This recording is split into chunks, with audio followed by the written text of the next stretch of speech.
All right. So let's walk through what I published today in the Substack post because that's gonna be our baseline getting into the next week, right? And I just want to walk through the overall chart structure since the October rally, where we are right now, why we think we are in wave four, and what are our wave four expectations for now, right? So that's pretty much I tried to cover today in the post, and some thoughts were around that if the inflation is not coming down, if you see from the CPI chart in what I publish in the Substack. Let me just bring that here too. And if there is an uptick coming on Wednesday, will there be a rate cuts coming in June or not? Right? Will that get delayed and Fed will have to push it up in the later months while they watch for this data over months, or will they still go ahead and cut it in June? Right? So thinking about where we are with prices like in gas and commodities and everything else, with jobs data being strong and housing bills still strong, wages being going up, it's still very doubtful on what will happen on the rate cuts, right? So I think Wednesday data will be very important. We'll see where it lands, and if it's coming up higher than expected, let's see what the data looks like or what the expectation looks like, right? So go to the calendar, and it's gonna come on Wednesday, and the expectation is 3.7. So basically, a reduction. From the previous month, right? So, and if this doesn't happen, then what's going to be the market reaction? So, that's where my thought process for now is that what we expect from the market structure that we have wait for, maybe the CPI data will also support that, that will get one push down. And the FOMC for this month is on April 30th, right? So, totally at the end of the month. So, I expect this, area, which is between 50-50 to 50 to 60, be the area where this consolidation can happen, and we'll see some kind of structure which will, build up before FOMC. If this market has to move higher, not break 50-50, come down, it'll bring, build a structure where FOMC can actually lead it to a little higher rate. So that's been an overall thoughts when I was putting everything together today. And a few things to notice, when we're talking about wave four and all that. Few things to notice is that since this rally started back in October, it's just been going up, and this was one big sale that we had, this Thursday or last Thursday, where we broke the the balance area of or the breakout area of 5185 and break our previous low of 5203, and came down back in the channel, at the bottom of the channel of US 500 and SPX. We probably broke the channel as well. We'll look into that. And right next day we bounced because there was a demand zone here on the short time frame, which was at around 50, 5130, 40 level, from where we started bouncing up again, right? So this is not a impulsive wave down which we discussed, and we'll look into this in a shorter time frame. But from the overall structure, if we are looking, there is a lot of divergence which is there on the RSI, where the price has been making high, but the RSI has been making the lower highs, right? So the idea here is that with this wave 4 drop, we'll remove this divergence as well, whether it happens all at once or whether it comes back to 5120, bounces back again, and goes to 50-50. I think that will help us get rid of this divergence which has built up. So go down a little bit, move up, and then go down, and wave 4 can be done there, and there will be a good uh, you know move available from the oversold region back to the going back to the highs. So that is where, if I mark these as like wave one and two, and this is where the three was, we do the four, While this move happens, our fifth will be like a 500 points move from zero point 0.4 to zero point 0.5 here, right? So this is like an overall, count that I'm working at in a larger time frame, at least for next 3 months.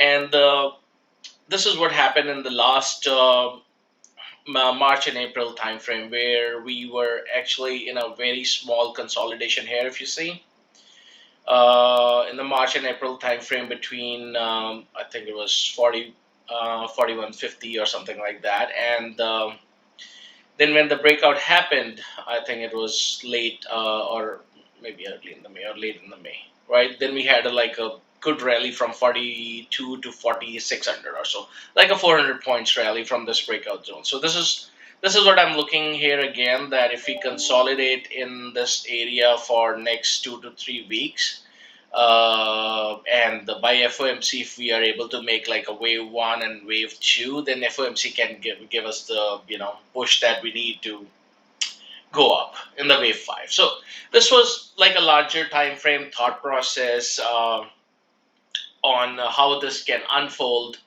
in the coming weeks. And if I look at you know this overall chop that we see in the last few weeks, and with this RSI divergence, I mean, breaking out and just moving up is highly unlikely. And we looked into the smaller time frame counts. It looks like that the tree is complete almost here, um, with one, two, and this could be the third wave here, with the fifth getting over somewhere here, right? And that kind of completes my subcount of the wave three, and now we are just building this messy structure around the fourth wave. So that's what we have in the overall market structure.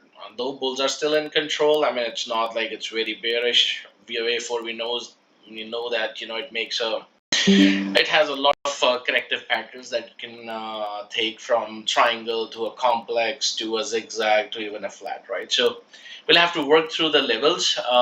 And when it comes to levels, if you go on a smaller time frame, as I said in the post, I mean, my supply zones are right here.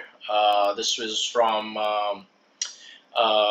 Thursday sale, and let me just delete this and mark this, right, and then we have the supply right here, right, so in the top zone. So when the price moved into this particular demand zone on Thursday, if you remember correctly, my expectation was that, okay, next day with the NFP, we might have a little small sell here, basically try to capture more late sellers, and then we will bounce. But the bounce came right after NFP, even before the market opened, and we were like 20 points up, 15 points up in a gap up, and then we started moving up. The idea was to get to 50 to 27 or something like that, and it kind of achieved that in pretty much in a session. So now, if I start looking from the top, this is just three waves, right? And we know that three waves never change the trend. So if these were three waves, now it could pretty much be called as a small ABC for sure, and it could be either W to say, and we will make an X and a Y, right that, or this was just an ABC of the first A, right? So if this was an ABC of the first A, we are pretty much making a B right now, or a X per se, and then we'll have a C down. So that's an expectation. So now, if you look into the levels that I shared for SPX, my idea was that 5185 was the breakout zone, 5186, like marked here. So if this is my breakout zone, it's likely that on Monday we'll come down slowly here. Probably can go a little bit down to 5170 or 75, something like this. We need to check where the 61% is, right? And then go up for a B wave by Tuesday, right? And if the CPI comes in hot as I'm expecting, that can be a very good reason to get this an impulse C wave down in a flat wave. right? So let's just see where the 61% for this really comes.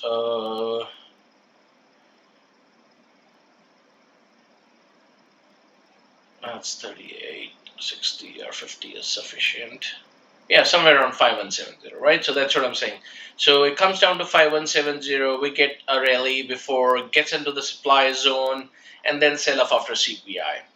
I really don't think that it's going to turn around just right from here because there is no supply here. It's highly unlikely that the sellers will not let it go and grab the liquidity right up here for the people who wants to be a late buyer and think that it's going to go up, right? So it has to probably trap some sellers here who want to short it, trap them, get some liquidity here, and then move down, right? So that's where I was expecting that as long as those levels of 5170, 5180 are holding, the path is first up to 5240, 5250, and that's where the seller should show up and the sale should happen.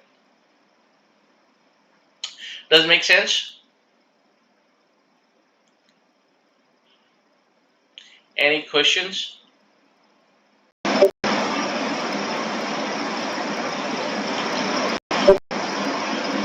Cool. All right. So this was US 500 or SPX, right? So same thing, which I've marked in here in the chart. So I use US 500 to track the overnight movements, what waves it is, building, and then correlate with SPX because SPX only shows up the cash session, right? So that's about SPX. Now, when we look into QQQ, it's like horrible to be honest with you. And looking at the larger structure here, let me just remove this. And looking at this larger structure, the last few weeks, about like 5 or 6 weeks, we are in a very tight consolidation zone between 432 and the top at around 449 or 448, right?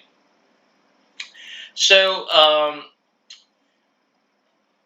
now here I do expect the similar behavior and the similar sell to happen here. It's highly unlikely that we will get a triangle, which is like very tight consolidation here that it moves up and then comes down and stays here, and then starts making a move up. It can happen if most of the Mag 7 support it and there is not enough sell to break this 432, 433 area. But I mean, I don't want to play this chop or even short it or do anything like that. We will simply watch what is happening on QQQ, so no trades until either it confirms that we are in a triangle with further consolidation, or we get an opportunity to buy it at a lower prices, which is around 425, right? 425, 420, these are good areas to go long for a longer term, and then we are looking at wave 5 coming like at 470, 460 plus. Easily we can have like calls 2 months out and pretty much ride it, right? So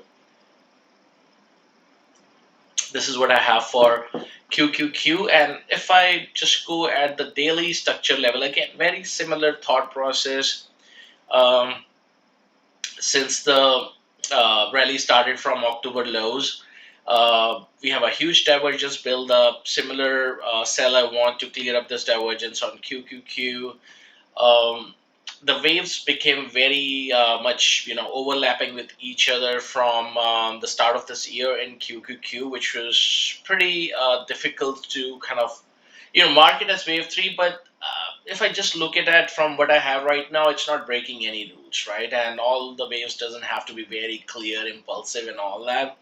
The fifth wave of a third wave is ending diagonal here, which is again by the book, by the rules, so we are not breaking anything, right?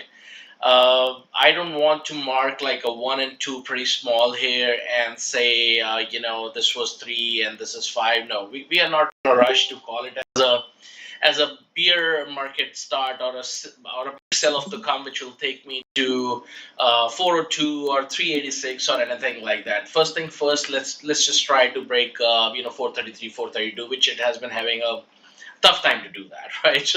So until that happens, again, like I said, we'll get to know where all our indicators are, what price section we are following. This is a very good demand zone here, right? From where the push of Nvidia earnings came last time, right here on 21st of February, and we want this demand zone to pretty much hold and start the rally up next, right? So this is my idea about QQQ. Now let's any questions on Qs?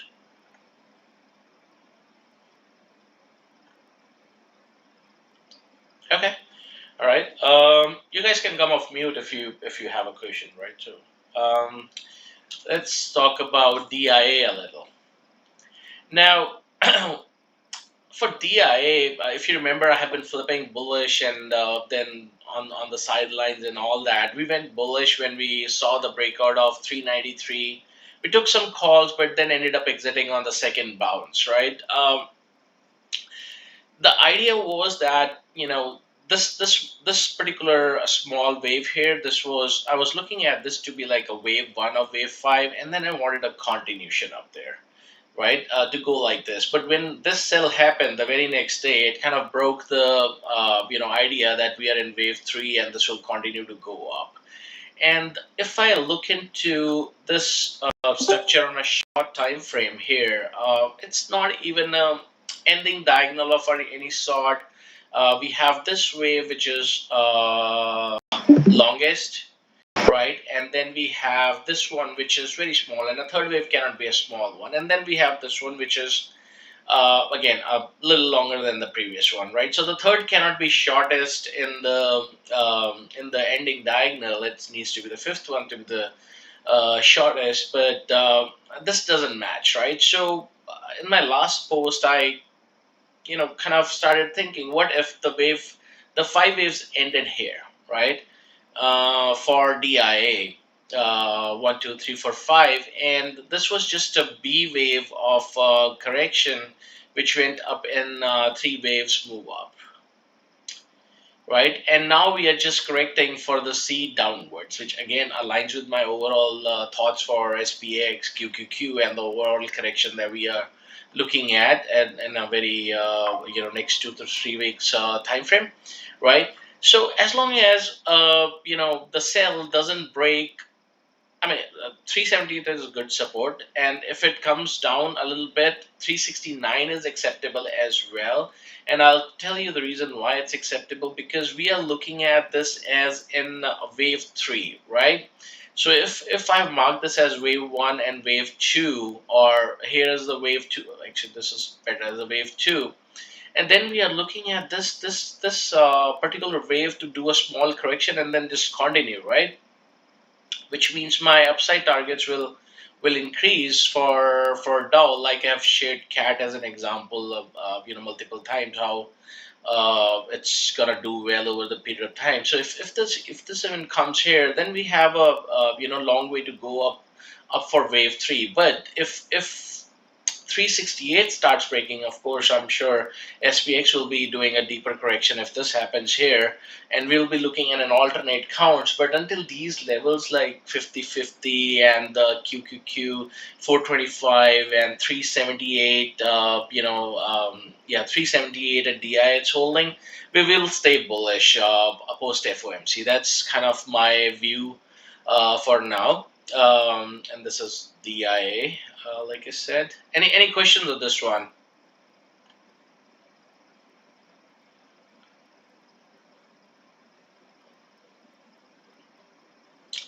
All right, sounds good. And while I was giving the cat as an example, so when I was sharing the weekly chart, it's talking about how strong the stock has been, and this is a continuation of a very long rally which is happening. So that's where kind of supports my overall thoughts on DIA. There, cat is looking really good. I think CRM has a lot of upside as well, where it is just continuing to go in the wave five up, and this is basically right now a wave three going up for CRM, right? So another stock which is doing really well in DIA. So that kind of gives me a confidence that this rally has more to come. There could be like smaller corrections, but we will over the time keep going up here. unless again, I mean, this is like a double top, everything changes and we see a very heavy sell off which we didn't anticipate it. But yeah, till now everything is like looking really really bullish, right? So nothing to be looking at it from the bearish standpoint of from any of the index standpoint. So this was about DIA, and let's talk about IWM a little. So after the correction that we saw, let's just keep it like simple here. So we started the correction back in November 2021, and while most of the indexes, after making the lows back in October of 2022, started moving higher, IWM had made the same low again after a year in October 23, right? But what has changed since then? First thing is that it made a higher high here while it was making higher lows. That changed. There was a higher high here, but I think it made equal lows. Nothing changed here. Nothing changed here. Made an equal low. So out of this balanced structure, which is pretty much now an accumulation structure, right? If you see, this was the first higher high we made out of this balance structure, right? If um, we got a good accumulation by the market makers here, we made a higher high. Now, I'm just looking at is a higher low. It could be at 190 based on, like I said, the sell or minimal sell I'm expecting. If there is a little heavier sell on IWM, it could go to 182. But the way it has been holding since past few weeks, I anticipate 190 would be where this correction can end, right? And it's a very decent count to say from the bottom here when it made a higher high that we had a wave one, wave two, and this is very clear wave three with one, two, three, four, and five. Wave three, and we have this ending diagonal sort of a structure for this wave five. Now we are dipping in wave A. We'll have a small bounce for B and C, and by the time it comes to the FOMC time frame, probably that'll be the time where we'll start seeing some good nice move coming from here. Again, it's gonna be a like a one and two and then start going up, not like just gonna just moon from there. But we'll see another wave one and two, sub two forming for the wave three, right? So I think 190 would be a very good point to go long on this one. We just need to keep watching how the correction pattern keeps forming. Might be a short opportunity a little bit as it breaks 204 or 202 next week. But I'm mostly looking at waiting and getting into the longer term calls on this one. So that's an IWM count that we have right now, or the trade that I'm looking at in the coming weeks for IWM. Any questions?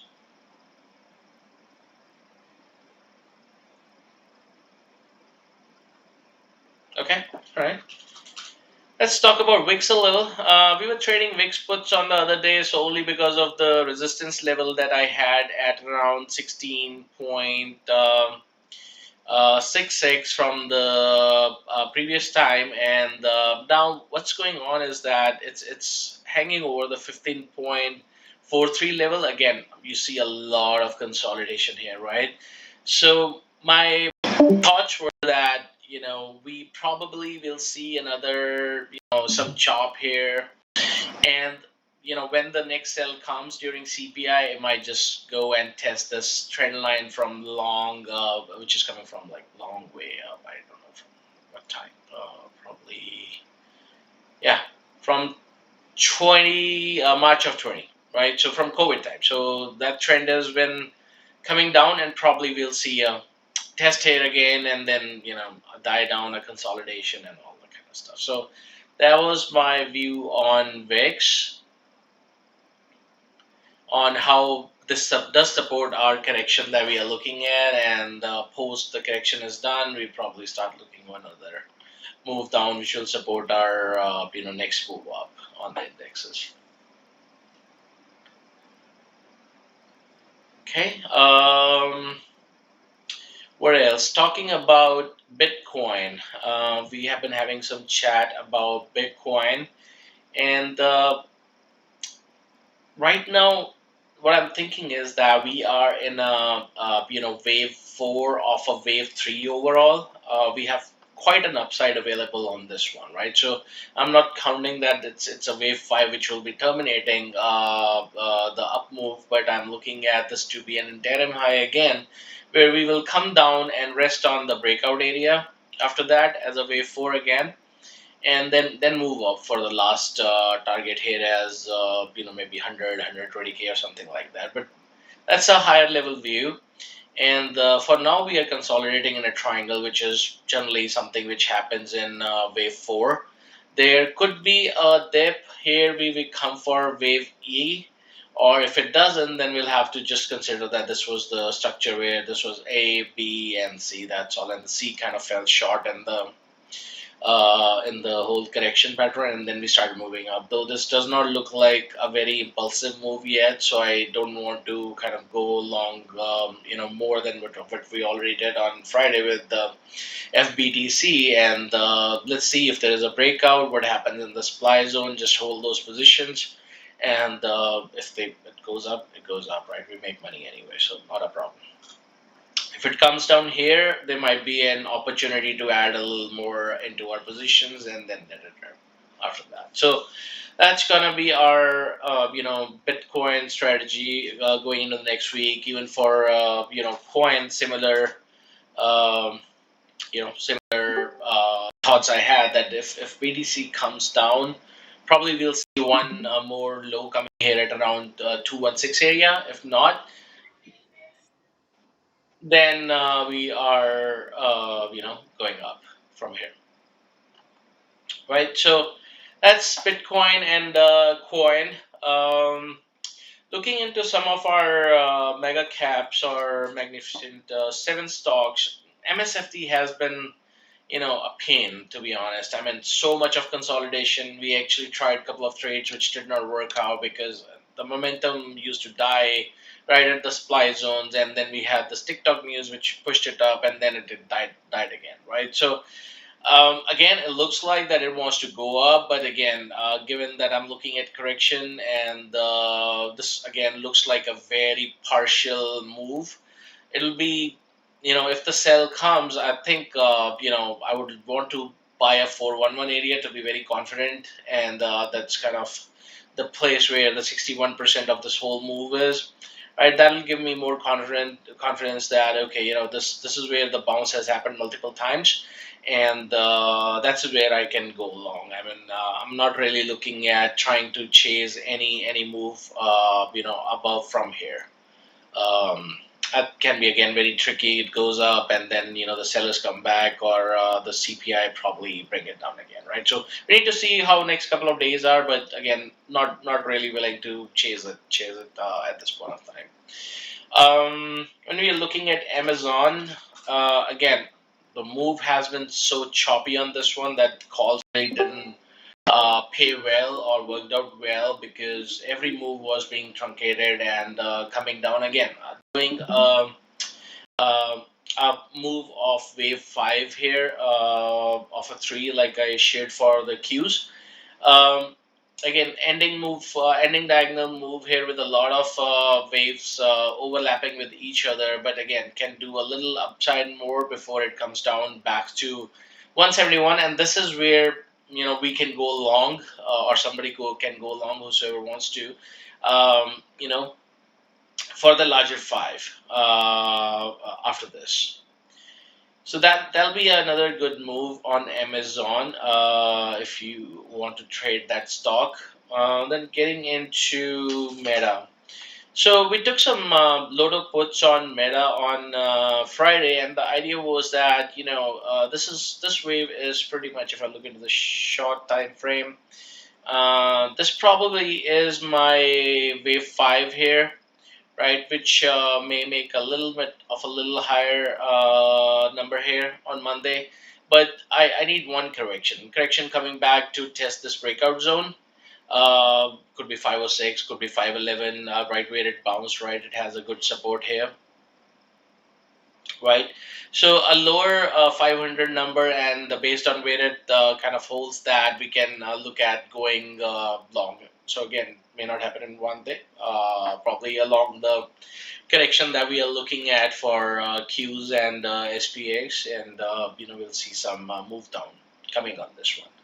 On the larger time frame, yeah, so this has a lot of potential. If this was wave one, we are looking at three, four, and five. So somewhere around 600 plus range is where it's gonna go. It's gonna move, right? So that's Meta. Nvidia.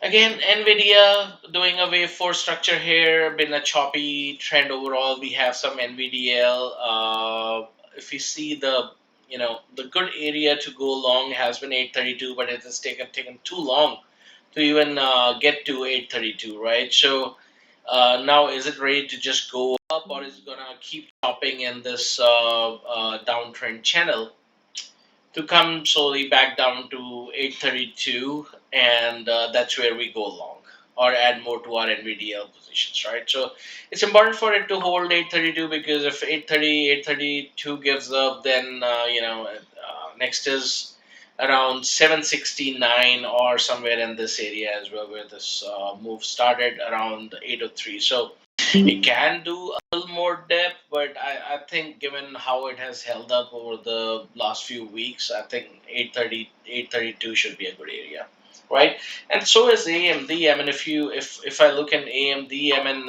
this was a very good support at around 173, but now it's trading below it, right? And this probably will mark, this one more low will mark the correction completion here, and 160 161 area probably is a good area to go long. Again, we can wait for this breakout to happen.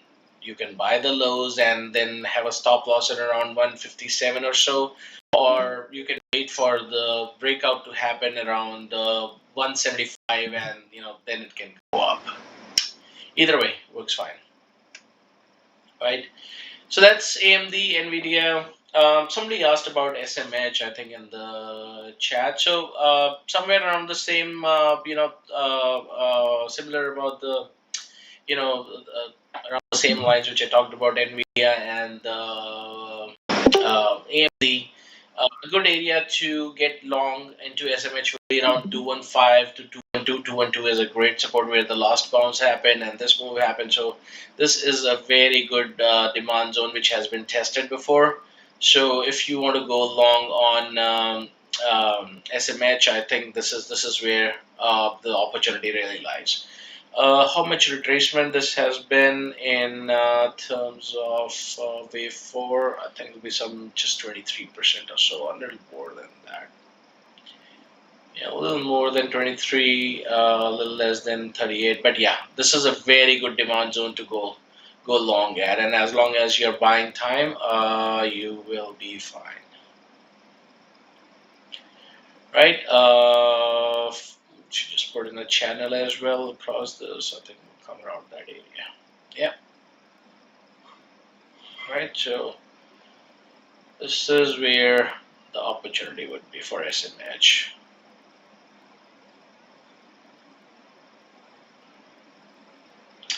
Any questions on this?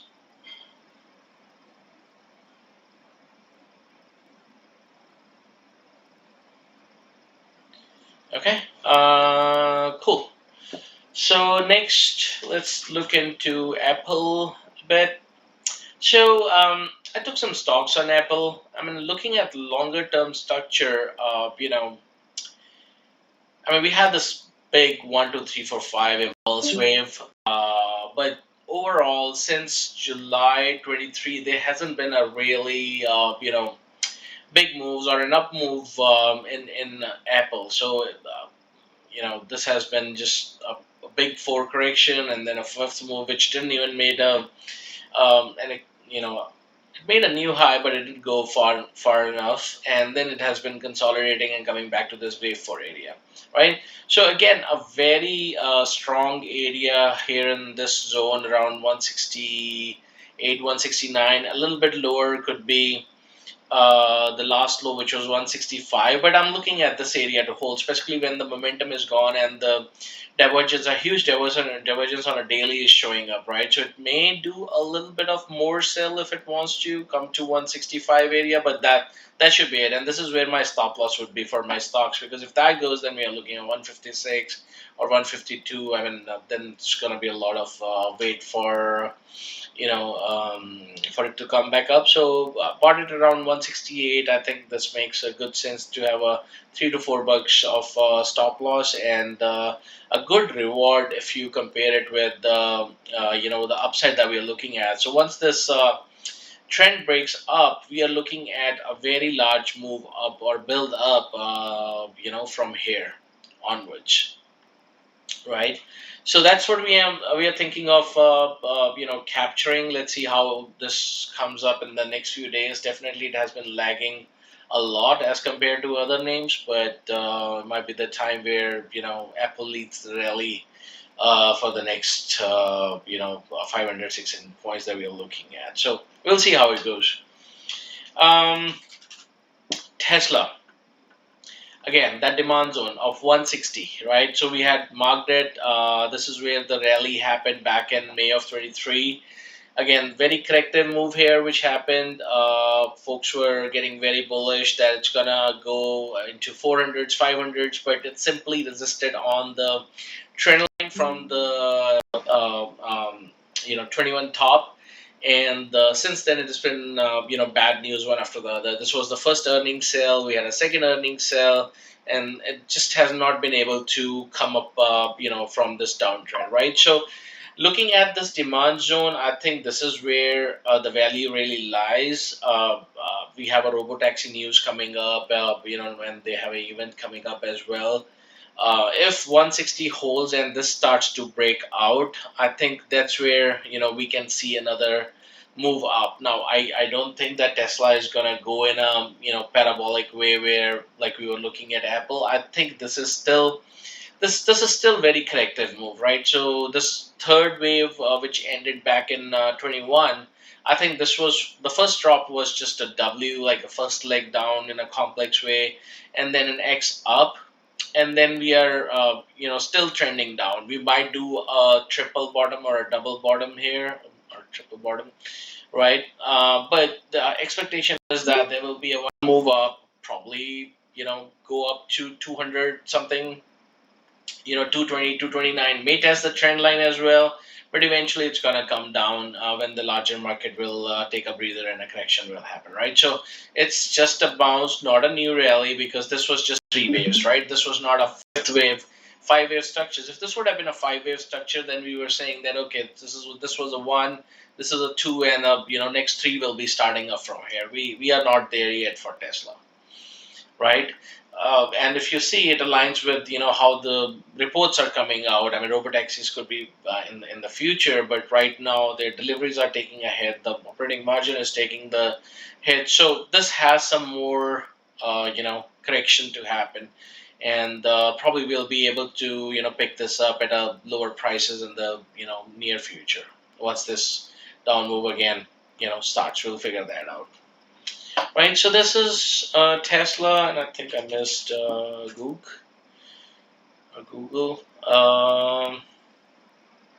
So Google had been in a very corrective mode till, let me just delete these comments.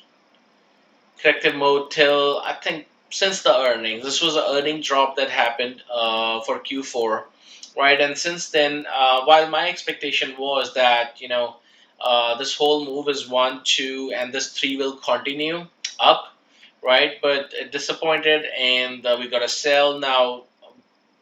This is again coming back to the wave counts. This is pretty much a three wave count, right? So again, if a so the three wave count, it's corrective. A corrective move will not give you a directional upside. It needs to be a motive wave. It needs to be an impulse wave, right? So a three wave count gave you another correction.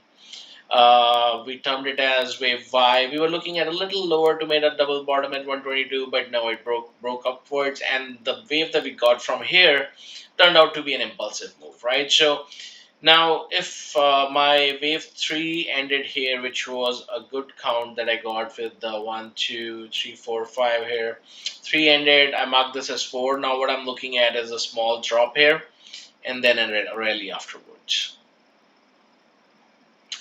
Right. So this is our Google strategy that 147 ideally a gap close, 144 will be very nice to go along here. Right. Again, not a suggestion to short. We might have some, some of you might have weekly puts, but again, these wave twos in in the last moves of when they're building up the wave three can be very tricky. You may lose premium. Weeklies may or may not work out, but best is to let it retrace back to the demand zones and then go long on there. Trade in the direction of the trend. Basically, counter trend trading could be very tricky in these names in specific for sure. Right. So this is our Max 7. Any questions on this one?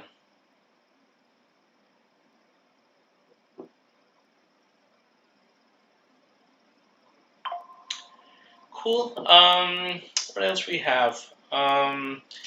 Gold. I know everybody is long at that, and I mean it's looking pretty good. Very solid breakout here on a. You call it as a cup and a handle, or you look it as a wave one and wave three. I mean, my immediate targets for GLD is around 230, 243 at least, right? So continue to hold the ETF positions, or if you're holding long term calls. But if you do a cup and handle measured move, we are looking at quite an upside over here, just with the measuring with the simple straight depth of that one. So this has a long way to go, right? It's a very big consolidation of 13, 14 years, which we are breaking out from. So long term bullish on this one, and so is the silver, right? Very strong breakout here, and I was just simply looking at 100% extension of this first move. So if this was my, let's say, wave A or wave one, whatever, right, a wave B dip. If I'm just looking at the 100% extension of this one, still 41 is a really a good target for the next few months. I would say maybe 3 to 4 months. We'll see silver rocketing here to 41. And I do have the ETF purchases on this one too. What else? On the macro side, TLT. I know we have July options here. This is still pretty much dipping and doing the correction. I intend to hold and probably look at averaging down somewhere around 89 to 88. Somewhere here, after seeing the response here, we'll start to average once it starts to make the move up. We have around 4 months of time, so should not be a problem. And probably by again, like, lot depends on FOMC and CPI. Let's see what happens after CPI. But I think as FOMC approaches, the down move should end by that time frame on this one. So another couple of weeks of hold before we start leveraging in, and then look for the rally after that. It's pretty much on the macros front. So that's I think pretty much I had, other than a couple of stocks which we already talked about. I like MDB. We did some calls. If you want to do long term calls here, you can do it on the breakout, or you can let it make a higher high and a higher low, and then go long again. Excuse me. I'm looking at a rally for the wave five here, right? So again, good opportunity in this tech stock. A lot of oversold, RSI here when we started buying on the other day on Friday, or I've been talking about it all last week. Looks good. I know some of you might have ADB or asked about it. I'm still looking at this bottoming in this demand zone. I don't think it's gonna break it, but it's still not done yet. So maybe it's doing like one, two, three, four, and maybe a small five before it starts to rally. So this can be another good entry which we can keep an eye on. Like I said, one, two, three, four, and a five, and then it goes out from this downward wedge for the next wave. Just looking at overall structure, we had this wave one, two, three, four, and a fifth wave up. Right, so really good opportunity here to almost double up here. So stocks could be a good idea, or long-term options could be a good idea, whichever way, right? AMD we already covered, and did I have another recommendation? Let me see. Oh, cost, I guess. Yeah, right. So we were looking at we had puts to begin with on cost, which we traded last week, right? And what I'm really looking at this wave four to complete with one more dip. If it happens, if the price starts getting into 726, then this is not wave four, right? Because I was looking at a impulsive structure here. It came to 161% for a three where we booked our put. This should drag down to around, 690, 680. Though the 100% happens of the 100% comparison of this move, where this was a drop, goes to B and then C. So if I have to see, say C equals A, and measure from where the B ends, I mean the move should come to like 680. But even if it truncates here, a little early in this zone, I mean this is the last, the demand zone that we have here, right here, right. So if it ends early and they kind of rally before, it's something that we'll have to see where all the five waves I can see clearly, and where do they do the dip buy basically. But this is your demand zone right here, and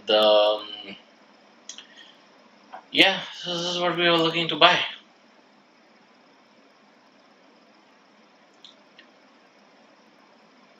Right, I think that covers most of it. Any questions, folks? Any other thing that you want to look at?